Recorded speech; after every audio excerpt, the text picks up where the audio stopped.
Мы начинаем мою любимую тему недвижимость. Она мне нравится по многим причинам. Сейчас я приведу пример того, как разительно рынок недвижимости отличается от фондового рынка. Например, я покупаю акцию за $10, а затем ее цена возрастает до 20. Следовательно, прибыль будет $10. Но мне достается не вся сумма. Сегодня налог на такого рода прибыль составляет около 35%, если я продаю акцию, и 15%, если я ее покупаю.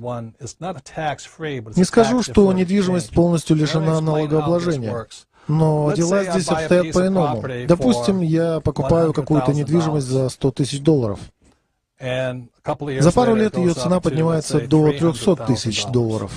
Продав эту недвижимость, я получу $200 000 прибыли, и мне придется заплатить государству всего 15%. Это не так уж и плохо, поскольку, сделая я это еще год назад, мне пришлось бы расстаться с 35% своих денег. Но вся прелесть недвижимости заключается в том, что я могу заключить сделку о продаже через агентство по недвижимости. Если всю капитальную прибыль с этой сделки я потрачу на приобретение у того же агентства более крупной недвижимости, скажем, стоимостью в $1 миллион, и внесу эти 200 000 как авансовый платеж, то эта сумма останется нетронутой налогами. Это позволяет мне самому распоряжаться налогами на мою прибыль и получать еще большие прибыли с течением времени. Формально мы обязаны платить налоги на прибыль, но многие люди не делают этого, заключая подобные сделки, пока им самим это не надоест.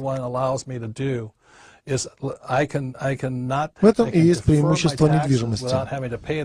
Специалисты по недвижимости и всевозможные брокеры помогут вам найти наиболее приемлемые для вас варианты с наименьшими затратами и наибольшей возможностью возможной прибыли.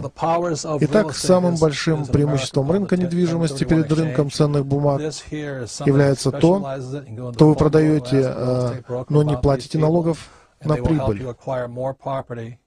Without having to pay that much in taxes.